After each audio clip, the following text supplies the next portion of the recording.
Welcome back to my channel. So in this video we will discuss some short questions of the poem Aunt Jennifer's Tiger. Aunt Jennifer's Tiger was published in 1951 in the collection titled A Change of World. Aunt Jennifer's Tiger जो है 1951 में publish हुआ था एक एक collection में जिसका नाम था अ चेंज ऑफ वर्ल्ड। इस कलेक्शन से ही हम समझ सकते हैं कि जो पोएटेस है वो चाहती हैं कि वर्ल्ड में कुछ चेंजेस आए। Who is aunt Jennifer? Aunt Jennifer is the main character in the poem representing women who are constrained by societal expectation. तो आंट जेनिफर जो है इस पोएम की मेन कैरेक्टर है और वो दिखाती है, क्या रिप्रेजेंट करती है, सारी औरतों को रिप्रेजेंट करती है जिन्हें सोसाइटल एक्सपेक्टेशन से बांधा गया है।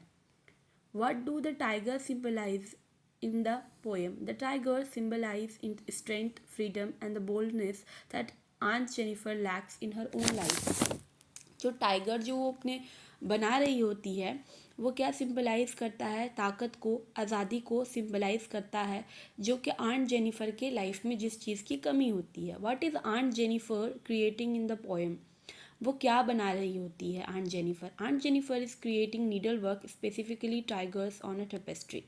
वो टाइगर बना रही होती है, कुछ वो काम कर रही होती है, उससे वो टाइगर बना रही होती है नीडल वर्क करके।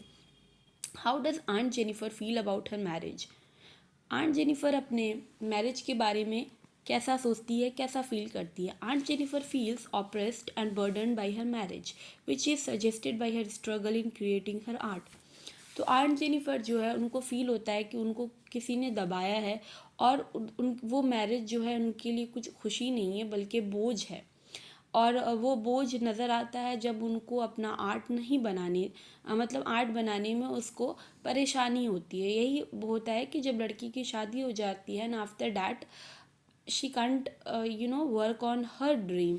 तो वही है कि ये जो शादी है उसके लिए वो बोझ बन गया है, बर्डन बन गया है, क्योंकि वो आर्ट को ठीक से कंप्लीट भी नहीं कर पा रही है। What does the term unnamed refer in the poem? Unnamed, unmanned referred in the poem. Unmanned refers to the way Aunt Jennifer's husband diminishes her strength and independence. जो आंट जेनिफर के husband होते हैं वो क्या करते हैं? Aunt Jennifer की ताकत को और इंडिपेंडेंस को दबा देते हैं, ख़त्म कर देते हैं। What is the significance of the heavy needle work? The heavy needle work symbolises the weight of societal expectation and the burdens placed on women. ये क्या सिंबल करता है कि जो सोसाइटल एक्सपेक्टेशन होती है, समाज की जो इतनी सारी एक्सपेक्टेशन होती है, इतना सारा बोझ दे दिया जाता है वुमेन पे कि you have to be like this, you have to be like that. तो ये सारी बोझ होती हैं जिसकी वजह से उनका जो सपना होता है वो कहीं ना कहीं पीछे छूट जाता है। How does the poem end? Poem ख़त्म कैसे होता है? The poem ends with the idea that even after aunt Jennifer's death her tigers will continue to live on representing her enduring spirit. तो पोएम ख़त्म होता है कि आंट जेनिफर के मरने के बाद भी जो टाइगर है वो जो टाइगर उन्होंने बनाया है वो कंटिन्यू रहेगा, वो कंटिन्यूसली जिएगा उन रिप्रेजेंटिंग हर इंड्योरिंग स्पिरिट। जो वो टाइगर है उनके जो दबाया हुआ स्पिरिट था उनका, उसको रिप्रेजेंट करेगा।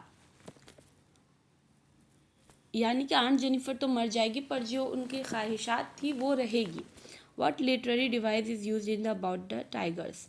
Imagery is used to vividly depict the tigers as fierce and free, contrasting with Aunt Jennifer's own life. तो कौन सा लिटरेरी डिवाइस यूज़ किया गया है? इमेजरी यूज़ किया गया है।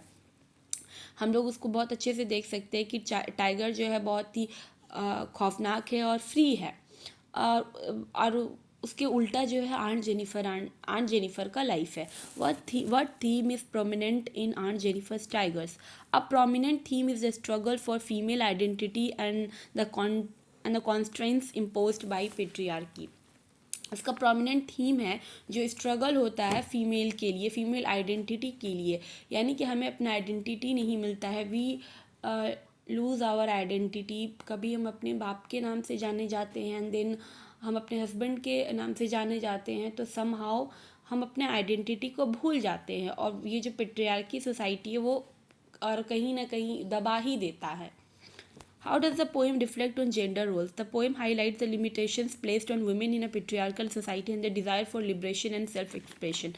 तो जो पोएम है वो जेंडर रोल पे कैसे रिफ्लेक्ट करता है, तो पोएम जो है वो हाईलाइट करता है कि कितनी हुदूद, कितनी लिमिटेशंस लगा दी जाती है वुमेन पे एक पेट्रियार्कल सोसाइटी के ऊपर, और जो वीमेन का भी एक लिबरेशन और सेल्फ एक्सप्रेशन का डिज़ायर होता है कि हमें भी आज़ादी मिले, हम भी सोचें, हम भी अपनी जो चीज़ें हैं उसको बताएं. तो that's it for the video. If you like the video, please like it, subscribe my channel. Thank you.